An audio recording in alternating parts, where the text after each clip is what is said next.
Jeni vëndë ndjeni nga mesazhi që ka ardhur në grupin e WhatsApp-it gjithë këshilltarëve bashkiak, zoti Daud Zëraj, i cili ka mbajtur rolin e sekretarit të Këshillit Bashkiak të Vlorës për 3 vite, ka kërkuar dorëshën. Unë dua ta falenderoj publikisht zotin Zëraj për punën e tij të palodhur. Gati 3 muaj pasi u tha se kishte dhënë dorëheqjen, sekretari i Këshillit Bashkiak të Vlorës, Daud Zëraj, kthehet sërish në Këshillin Bashkiak, jo fizikisht, por si një hije që të ndjek pas.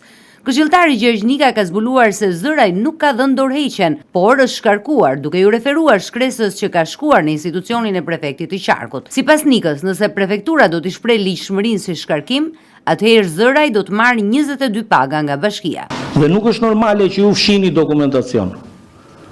Sa do t'i fshini, do vi një moment që do vjen gjërat në vendin e duhur. Ju vazhdoni qeshni, buzëqeshni, merrni kështu me sportivitet, nuk ka problem.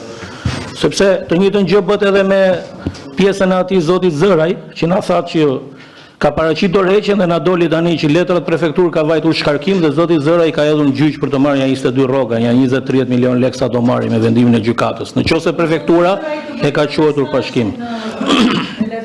Nuk e di unë, në prefekturë letrat kanë vajtur shkarkim. Daud Zëraj u largua pas 3 vitesh nga detyra e sekretarit të Këshillit Bashkiak të Vlorës. Zëraj nuk ishte i pranishëm në mbledhjen e 31 marsit të këtij viti, kur u zëvendësua nga Launela Dautaj, ndërsa me largimin e tij u mbyll dhe epoka 24 vjeçare e kontributit në Bashkinë e Vlorës.